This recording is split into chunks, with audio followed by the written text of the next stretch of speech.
We have 3 of your Saturday games here for round 17, another 3 today, so plenty of exciting action. And what about Mitchy Barnett growing an absolute Greg the Leg Marzoo? Both of them did actually there. 79 for him in his 72 minutes with a try assist, 8 tackle breaks, a couple of offloads, massive run meters there. So he's been the guy, and I really was considering him apart from the fact that he had a round 19 bye. And as soon as that was in the picture, it just really pushed us away from that. And obviously small chance he plays Origin too, and then would have to back up. So there's a few of those things that you had to keep in your brain. But he's actually improved dramatically and averaging well over 50 in the last month there, which has been awesome. So if you do own Mitchy, it's been an incredible month or so, that's for sure. And a great season, 51.5 average now. And that price is going to keep skyrocketing up. So awesome stuff for any Barnett owners. And obviously, with that dual position, he's super helpful for the back end of the season, that's for sure. A great win from the Waz, another one there with Tamari Martin at the helm. So good stuff for him. Another 3 try assists and a try for Tamari there. Was incredible efforts on that front. Burrowed over from dummy half as well. So a good try that was. And kick meters weren't even higher. So 220 for him in that one. Chanel actually kicked for 283. But he just did great on the attacking stats side, which was awesome. Up to Corey Jensen, guys. We had 2 injuries for the Broncos in this one. So we had Jack Goz off early when I was saying the cash out of the week. Lasted 5 minutes, so that was good. That was really good. I didn't buy him personally, and I hope not many of you did. I know a few ended up going that way just because they wanted to go for a Top Gun and a Yo or something like that. And thank God at this stage, it looks like he's the only Panther that he's actually backing up. So that's good news for owners of Isaiah. But Fletcher Baker came on then, and then he got injured after 28 minutes as well. So a few of their middle forwards had to step up, and one of them was Corey Jensen. He absolutely put in a shift there, 63 in his 68 minutes. And we know it's just a minutes thing for a lot of forwards, right? If they have that motor, it's just depending on who they've got on the side. And Jensen was always going to be playing some decent minutes in this game, like 50 to 60, I think. But that couple of injuries really added to that for Corey.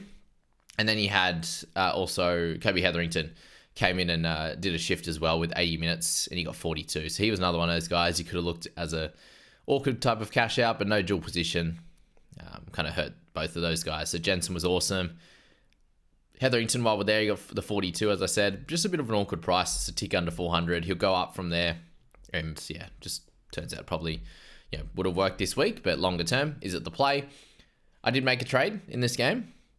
And it was exactly what I said in the trades video in the end. I went Jaden Campbell to Willison, with Campbell missing the next 2 games for me. I wanted to really capitalize on people not having trades or lack thereof and trying and playing with 15 or 16. So in that scenario, wanting to play with 17 this week and next week, Campbell was the one to go. And we'll hopefully, if he's backed in round 19 and in the starting side, I'll snap him back up, which will be fun. But I went him to Willison, and that try, that felt good, that's for sure. He almost burrowed over. He almost got through some really tough defense, actually. There's 3 of them on him really close to the line, probably 10 minutes earlier. And it was a good save from him, really desperate defense. And then he just burrowed over, got through like 4 or 5 guys and scored there, which was incredible work. And was putting a lot of defensive work in at the start of the game too. Ended up, I think, 25 of 26 minutes in his first stint with that intercept turnover tackle. So it does seem that maybe, I don't know if it's like a one that's going to be an offload or something, and they pass it and they jump in the line of fire and catch it. They seem to be giving those turnovers. They don't always give that one. I'm still trying to work out the intercept turnover one, but he did get given that. It was a little bit later in the piece, so sort of 5 or 10 minutes later, but that worked out. And obviously the try there for him with the 29 tackles, 5 tackle breaks, 84 run meters. That was all a little bit low, to be fair. In 48 minutes, I was hoping for a little bit more on probably the running meter side, but they were defending for a lot of that first half, so not much you could have said on that. I think he had 2 runs in that first stint. So, that was good. But Willison, 59. We know he has the attacking threat, and the dual position, which is why I was looking at him. So, hopefully somewhere in the 30s minute range next week, and then back to this sort of 40-odd in round 19 and potentially round 20 if we have some restings as well. Although the Broncos, I don't know how many more games they can rest their stars, because obviously this one was different. They had to fly over to New Zealand, but they're in a world of trouble at the moment, and they're not playing very well. So they need to sort that out very, very quick. And I don't know if that helps Willison, but it worked for this week and got a 59. So very happy with that. Smoothie was good with a 53 in 61 minutes. End up starting him over Billy Walters. So interesting little setup there. Obviously, Walters had to play some extra minutes in this one as well, up to 48, but still lower than that of Smoothie. 53 there at 443 is a bit awkward price.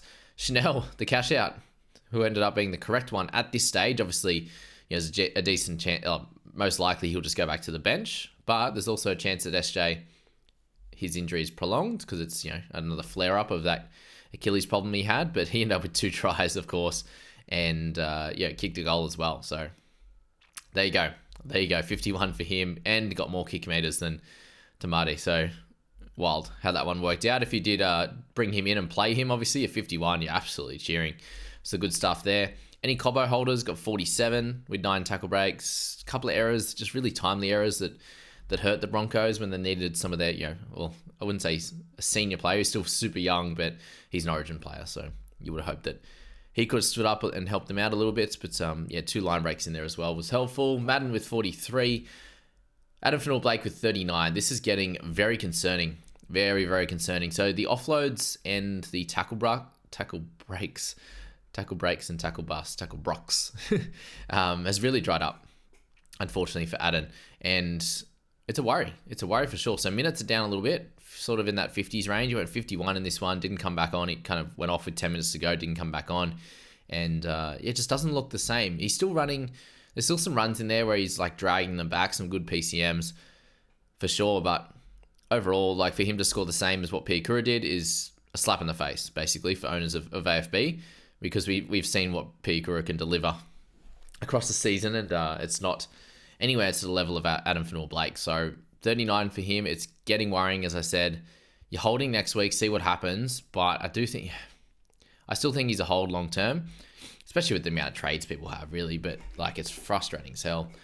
That's for sure. So I don't know. Let me know what you guys are thinking of him in the comments. Like, I don't own him personally in fantasy there, but yeah, I'm not sure what I would do in his situation. I think he's a clear hold, but I understand why people owning him would be super frustrated. So let me know what your initial thoughts are with him. Obviously, this is, what are you now? 17, 18 hours after the fact. Hopefully you're in a slightly better headspace than straight after that game for sure. Tupper, 44 minutes as well. So thankfully he didn't get over what Willison did, but good score from him. Marino with 35 with 2 tries, had really, really big trouble under the high ball, so he hurt them a fair bit early on this game, and obviously scored some tries late, but I think the damage was done with those drops and giving the Warriors a lead and a sniff in this game at home. So yeah, that was hurtful for their prospects, obviously. Walters, as I said, Dylan Walker had a drop ball in there, I remember, through the middle. 33 and 55, taking 70 minutes off Tohu Harris. They're basically splitting minutes there at lock, which is absolutely wild and something we need to focus on when we get to Tohu Harris. But man, that's frustrating. Whew. Roger got a nice try, at least. So good to have him back and scoring, and they got a win, obviously. So that's massive for them. Chance Nickel Klukstad. So holders and owners of him are in a bit of strife, obviously. Similar to that with AFB. He's gone low the last couple of weeks. A little bit lower than what AFB has, but he's a lot more expensive, obviously. So Chan's there. What did he get? Under 20 last week, into a 32 here. Another one that I'm interested to see what owners are thinking of with him, because I did have a few people ask the question last week or during the week there on Chans and what his prospects were going forward.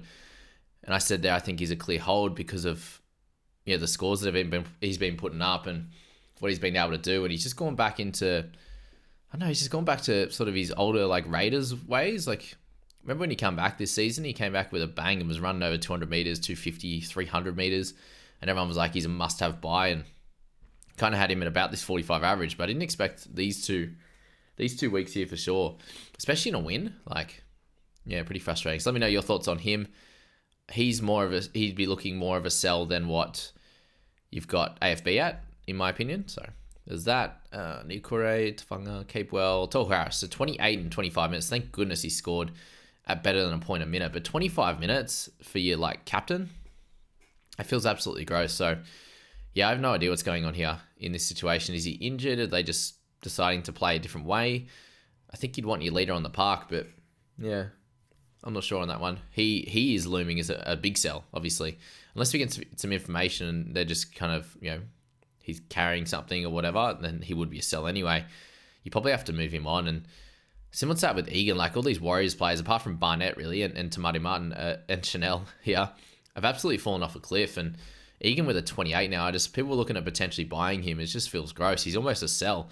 He's so cheap now, and he's going to be like 450 or below following this. So yeah, I'm not sure what to do with him either. I think, Tohu, if these, 50 minutes and below is kind of where it's at, then he's looking more and more like a sell.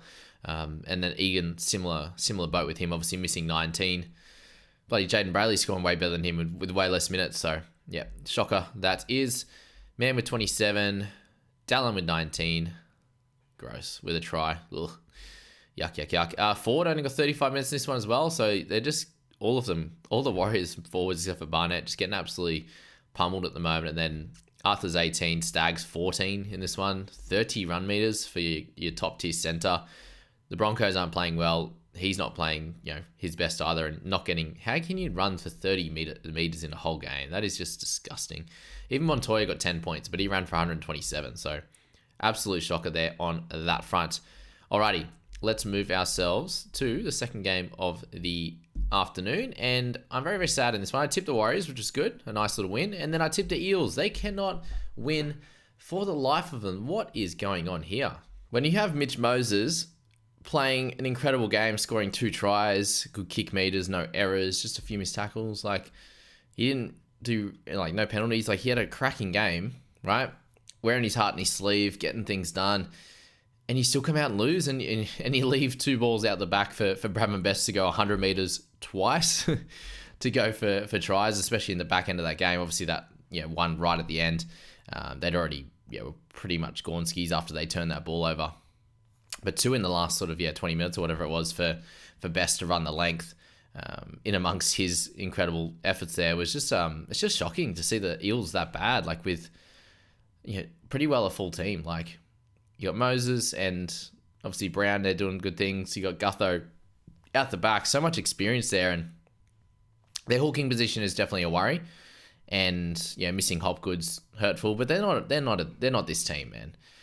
To score that many points and just concede that many on the other side, there's some defensive issues, there's some attitude issues, there's some polish issues. It's weird because Moses played such a good game in Origin, got them around the park against Queensland, and then come up against the Knights, and to no fault of their own, they aren't a top 8 side without Ponga, and to put up this. So congratulations to the Knights for an incredible effort here. I tipped the Eels and thought they would win, and the Knights at home were able to come away with the spoils in this one and have a great game. And it was down that left side that's really worked out for them, and they were missing some forwards as well. Like Leo Thompson was out pre-game, and Dylan Lucas was out as well, during the week. So a massive effort down that left-hand side. And this one is a little bit frustrating to me. Some people are like, oh, why aren't we talking about Best?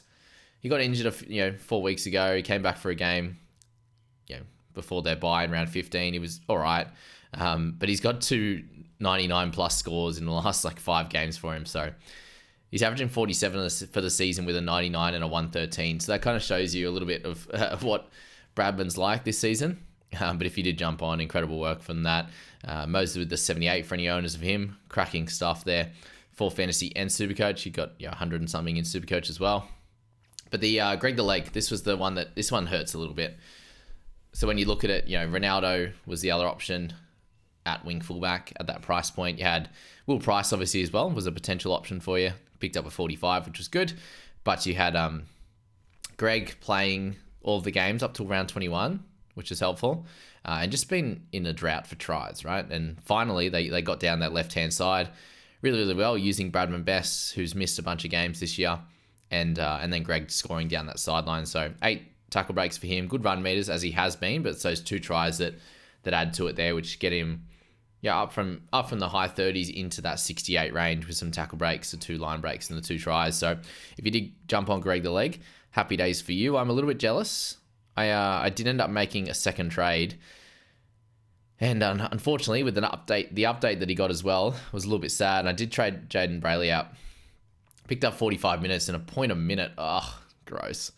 Gross, gross, gross. What about those other game when he got almost 40 minutes, picked up a 21? That was rough. But yeah, I did trade Jaden Brayley, and I actually brought in Teddy.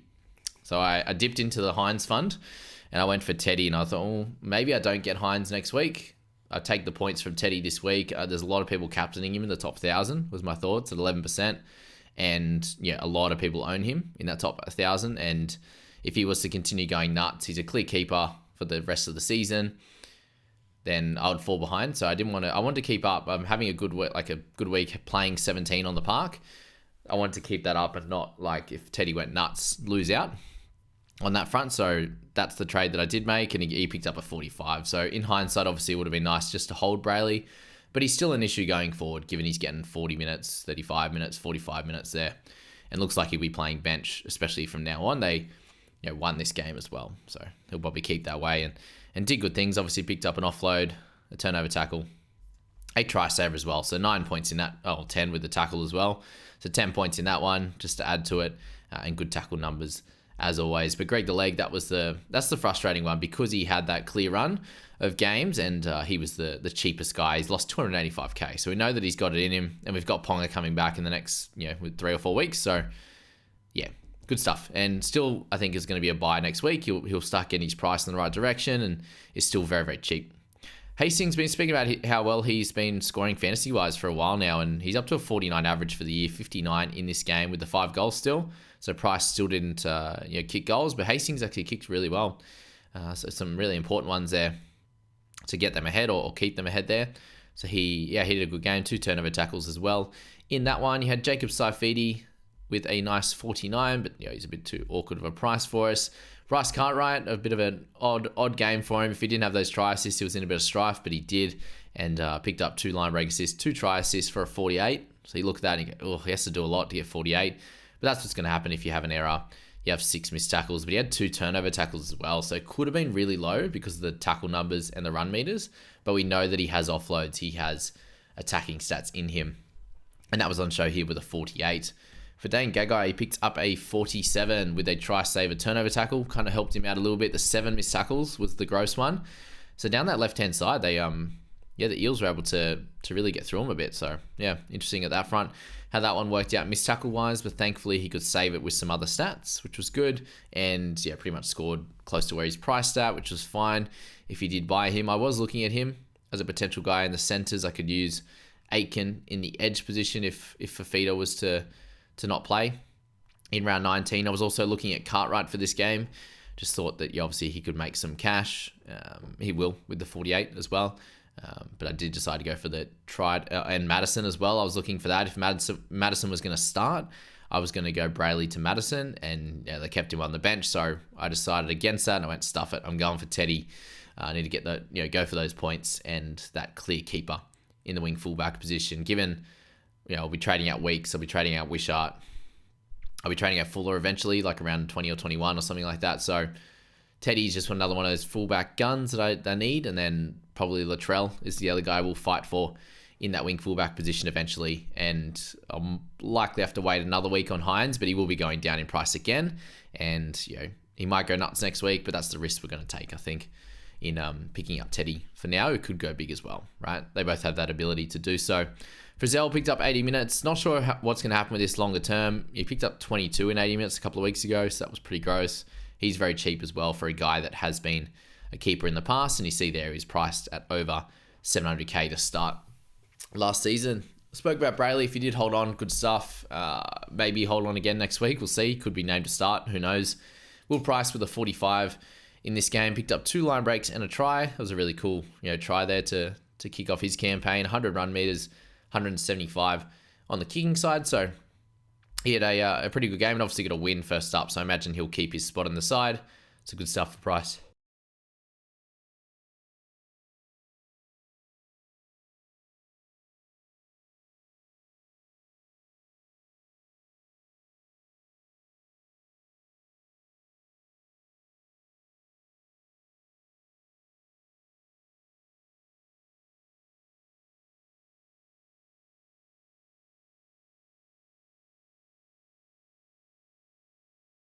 And he's obviously someone you can look forward to potentially buying next week. He's obviously at a weird price, had to score a try and a couple of line breaks to get in the mid-40s, but yeah, it could definitely happen longer term. And yeah, dual position is cool as well.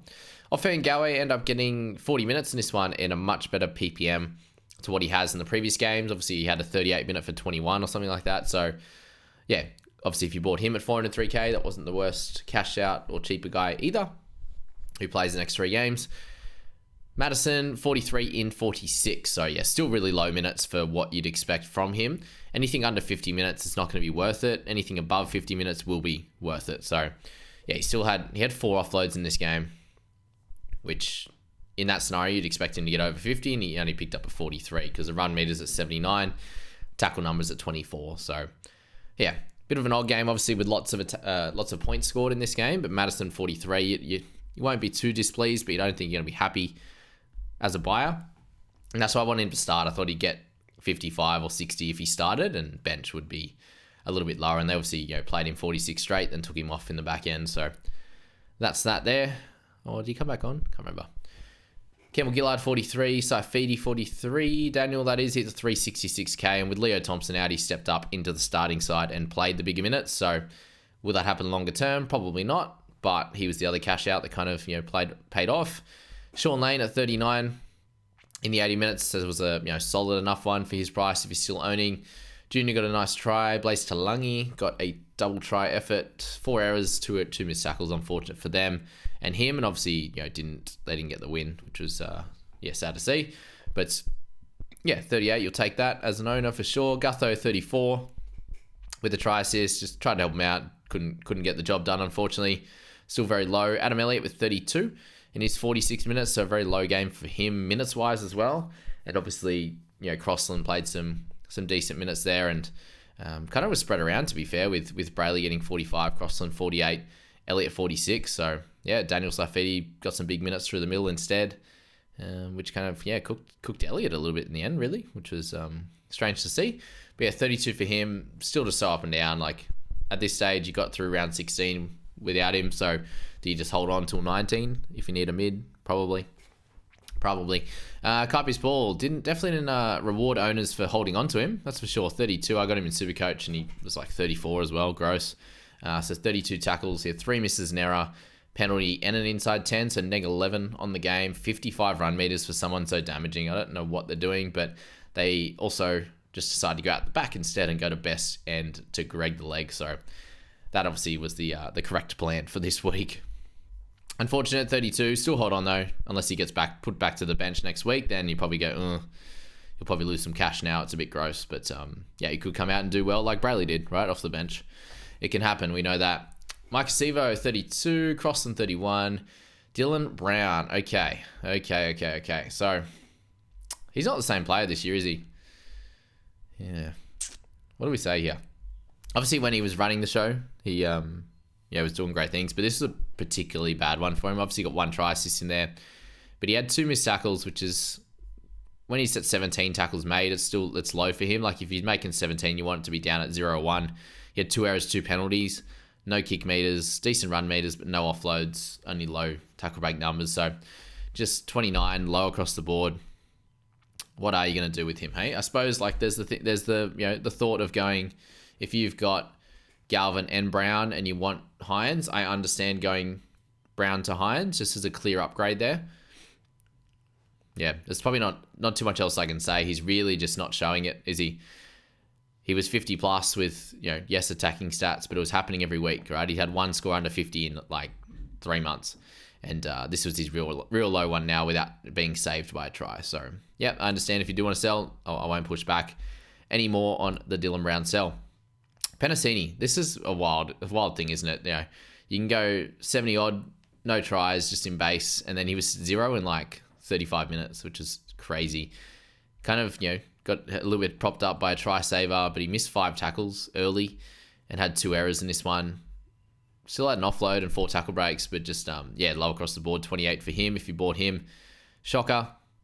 I got a little bit lucky here with the Fletcher Sharpe situation. He did pick up a try saver early, but for him, lack of kick defusals. He got 5 and 7 the last bunch of weeks. Obviously, no try, no line breaks low tackle break numbers, couple of errors in this one for Fletcher, 22 for him being heavily bought in, and obviously a chance of him being ousted by Ponga in the next few weeks, right? So that's the frustrating and worrying thing with the 22 now. His price obviously goes up to like 350 odd, but outside of that, his break even is going to be a little bit higher this week after a 22. So not going to make the bulk cash because of this low score, and I definitely didn't expect the low score coming. I was worried for another 50, but wasn't to be in this one, that's for sure. So you had him, and if you had Brendan Hands as well, that was the worry. He obviously split minutes with Arthur, who got 28 minutes, and then Hands made some good tackle numbers, but he missed 8.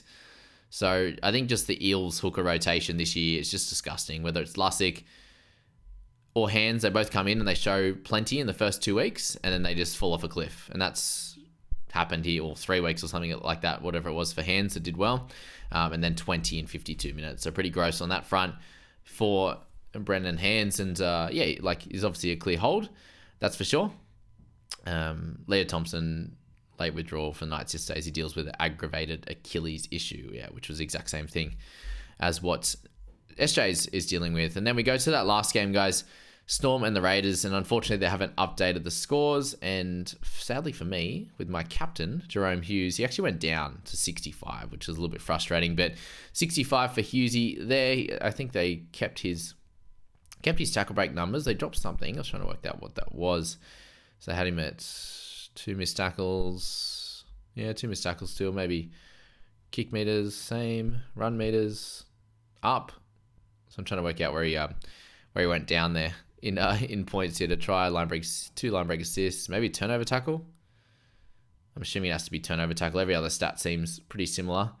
They must have taken away the turnover. Oh, one less tackle, and then maybe the turnover tackle. Yeah, that's probably it. So anyway, 65 for Hughes. Captain, very, very happy with that. Would like 69, but 65 is just as good there for sure. Great running numbers, good kicking numbers. Picked up a try assist, a line break, and the 2 line break assists. That was a killer effort from Hughes. Not much else to say. He's a clear top gun, especially without Munster, but he's playing so much better this year. And again, with games where they don't play perfectly well, or Raiders put up a fight, he's still able to score really well there. So that's good. Garlic with 58 there with 2 try assists out of dummy half. He's scoring better than Harry Grant, so maybe they should keep him there, right? Crazy. 41 tackles for 1 miss. Grant doesn't do that, that's for sure. All right, now it's bashing Grant time. We don't need to do that. Grant's going to come back next week and get a 65 because I held on. Anyway, Garlic was the cash out of the week then. 58. Beat Chans as well. Wishart, 55 in the end, so very, very happy with that score at 588. He's had a cracking month of footy, that's for sure. 27 tackles for 2 misses, a line break in there. Good running meters, obviously some kicking as well. 161 with 4 tackle breaks. So happy days there without a try assist or a try to pick up a 55 as the secondary playmaker in the side is absolutely incredible. Or third playmaker after Bronze and Garlic this week. Trent Liero, 63 minutes was good. Tom Starling, 291, the second best or third best cash out of the week, and didn't expect the massive minutes. I don't know what the theory was here that Levi's been your guy all season to play the big minutes, and Starling's been little minutes off the bench, and then this week he comes out with 69 minutes and does really well. So 53 tackles for him in the end. Hardly ran the footy, which is weird for Starling in this scenario, and I wonder if they actually keep this and he does start from here on. Obviously, there's going to be subject to changes on game day as always, but he had a cracking score here. Ended up with 53 actually with the update. Ethan Strange went up too, so we'll get to him shortly. But yeah, Starling, someone to look at for sure. Josh King, back-to-back tries. How good is he? And then Nelson, 48 in 33 minutes. So he was the other mid-cheapie that you could have a look at. He picked up 2 turnover tackles, obviously, but big run meters at 177 in 33 minutes is absolutely impressive. So good stuff there for Big Nelson on that one. Oh, no, it actually dropped him down to 41, so must have taken away some turnover tackles or something. Anyway, 41 for him. Scratch that. Garlic, 58. Yep, that's the same there. Wishy, what did he end up? 55? 56 for Wishy, I should say. Sorry. Just keep forgetting that they are not updated they're on the NRL app, not the fantasy app right now. I don't know why some games they just don't transfer over when they get the updates. Trey Mooney was a 43 in 40 minutes. So good stuff there. You had Cook. He ended up playing half. So you had Weeks move back to the fullback position, and then Rapana end up out in the wing. So yeah, they did make that change. Cook came in and led them round. Didn't obviously get the win, but it was closer than may have expected for sure. So he got that decent score. You had Weeks with a 45 in this one. So playing at fullback, he had a bit of a shocker with errors, obviously. Don't know if the experiment worked, that's for sure, and they didn't get the win. But he had that line break drive through the line. Obviously missed, I think, Hughes and a few of the guys on that left-hand side end up missing that tackle. And absolutely cooked Failonga and ran the length. So he had a cracking solo try there, which was helpful. He's obviously on the chopping block, I think, for sides over either next week if you're making upgrades, or round 19 for sure if he's going to move back to fullback, or they might do something there. Maybe Chevy comes in or something like that eventually, or if they use Cook in that. Wonder what's going to happen with Cook as well. So that's an interesting situation. We'll still take a 45, that's for sure. Whitehead ended up a little bit lower at 44. So he had a little bit of a lesser game than what he has, obviously with errors and missed tackles as well. Shawnee Blore picked up a try, so that was great, but unfortunately still didn't crack the 50 mark with a line break try. So that was sad. 40 run meters. Obviously, I think he copped a bit of an injury blow in that first half, and he was kind of struggling for the rest of the game. So 40 run meters for him, 22 tackle numbers. That's pretty gross. So I'll take the 43. With those numbers, obviously no errors, no penalties, which is helpful. 3 missed tackles. So I'm a little bit worried about Blory going forward, and he's definitely someone that I could use as a trade piece as well, come into round 19. So keep that in mind.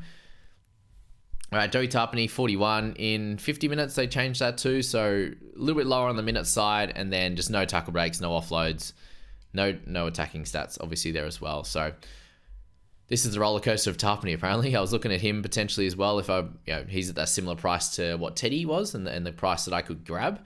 And did decide to go for Teddy, so in the end I'm happy with that one. Imagine that, trading Brayley to Tarpany, and Brayley off the bench beats him by 4 points. That would have been gross. Who knows? Something might happen with Teddy this week too, so let's hope that he's good to go. Potentially in the wet, but hopefully not at the moment. All right, so Papali'i, 41, solid. Hudson Young, 40. A little bit of an up and down season for him, isn't it?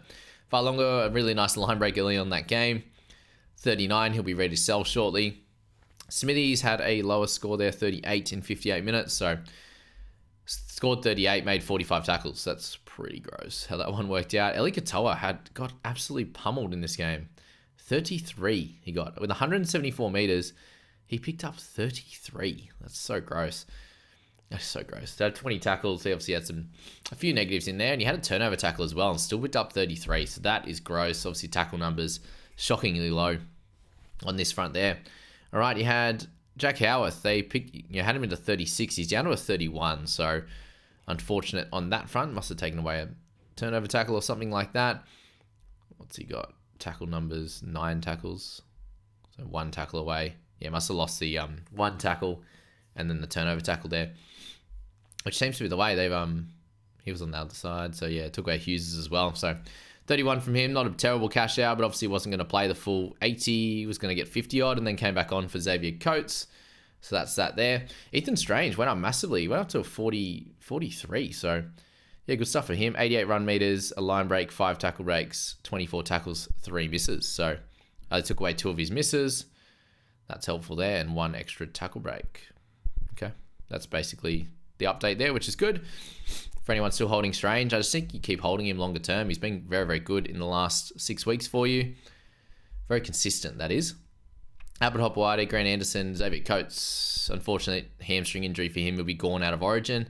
And does it mean that Holmes goes to wing and Gagai into centre, maybe? That's probably how that one's going to play. So, not great there on that front. Jordy Rapana, 76 minutes, 18 for him. Gross. Timoko, 18 as well. Ugh. He's going down quickly. He's going to be well under 500k after this. Xavier Savage with 7, Danny Levi with 8. So if you haven't got rid of Levi yet, now's the time. And then Martin only got the 5 minutes, sadly for him. Bradley was the one to come on when Jack Howarth went off. 3 in 28 minutes, gross.